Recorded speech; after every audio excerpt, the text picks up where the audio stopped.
Қолдарыңыз партаның шетіне тұра басаңыздар.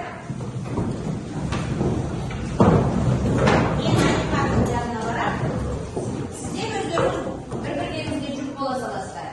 Бүгін қазақ халқының барлық жерлерінде көрісу күні екен.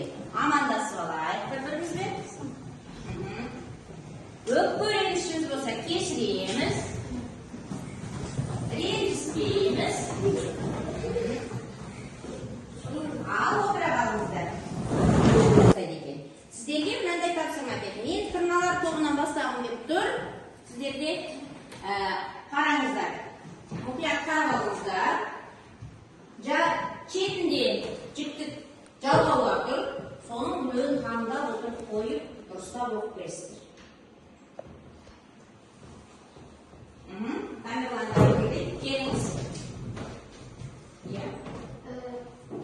Бұл жердегі мен тұрмын. Айша оқып беріңіз. Бұл жерде сен тұрасың. Сен тұрасың. Алихан? Мен оқыдым. Мен оқыдым.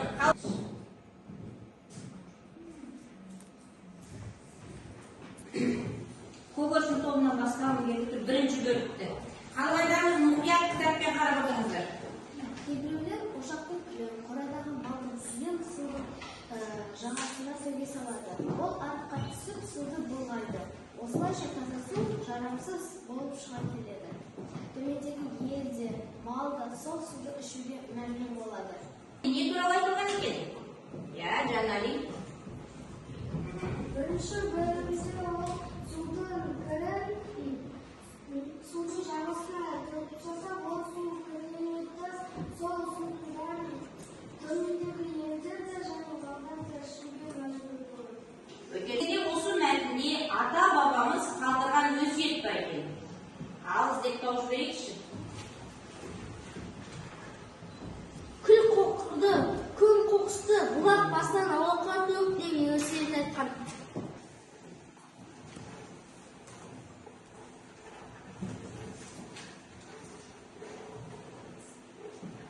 Енді топпен жұмыс жасаймыз, шуламаймыз, қолдарыңызға қаламдарыңызда осы жерде етістікті жіктік жалғауды жалғап жеткіземіз.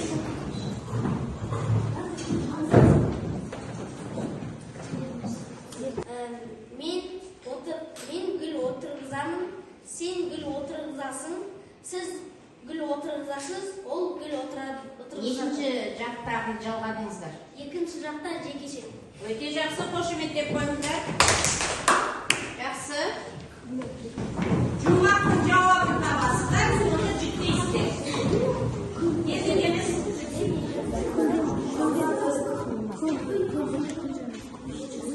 Әне келіп жатамыз.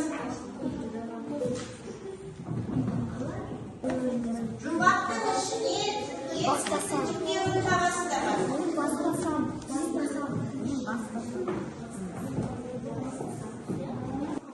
İşine geçti balbamız.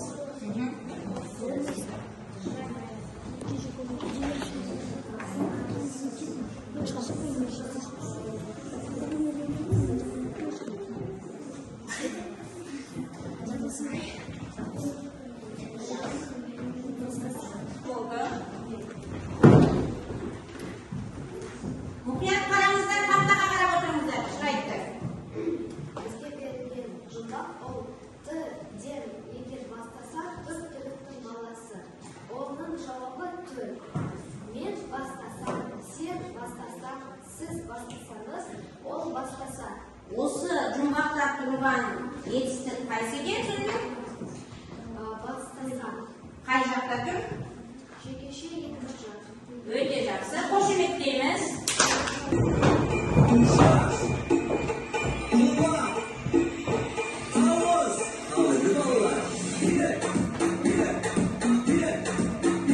Балалар келесі тапсырмамыз кигізу әдісі деп аталады.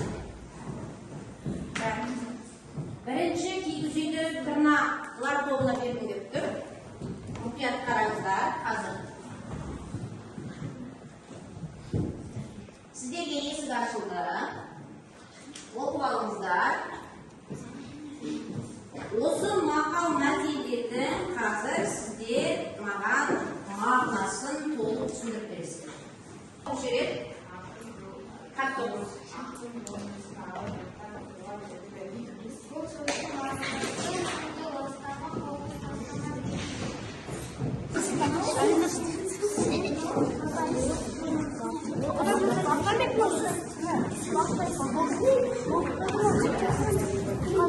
Бірінші мен баптаймын. көрсет қолыңмен. Мен баптаймын. Сен баптайсың. Сіз баптайсыз. Ол баптайды. Қошеметтейміз. Өте жақсы. Сонымен балалар, сіздер өздеріңіз және етістіктің жіктелуінің жекеше көпшесін жіктеп шықтыңыздар, сәйкестендіру. Сонымен етістіктің жіктелуі дегеніміз не екен? Қай затты айтылсын, білдірілсін, есікке зікті завалы керек. Мысалы, мен оқыдым, сен оқыдың, сіздер оқыдыңыздар, ол оқыды. Есікке зікті завалы өзгерілсін, есікке зікті завалы керек. Бір мысал келтіріңізші. Мен жүрдім, сен жүрдің, сіз жүрдіңіз, ол жүрді. Өте жақсы, қошеметтеп жіберіңіздер. Сіздерде гүлдердің бастары жатыр. 3 түрлі гүлдің басы жатыр. Сабақ түсінікті болса жазып ұстағаныз, түсініксіз жартылай түсінікті сарыны, мүлдем түсінген жоқпын десеңіздер қызылды аласыздар.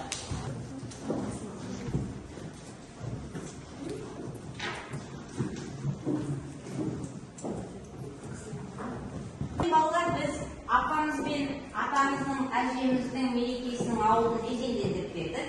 Енді бүгін бұл ауылда Наурыз мерекесі, ұлыстың ұлы күні өте жақсы өтеді деп ойлаймыз. Енді қарасаңыздар, астындағы гүлдердің ішінде менде 2 бала әлі де түсінік керек деп тұр екен. Сондықтан олармен қосымша жұмыс жүргіземіз. Жақсы ғой? Естік бар. Енді апа мен атаның сіздерге арнап осы мерекені безендірген үшін қазақтың ұлттық тағамының бірі құртты әкелген екен.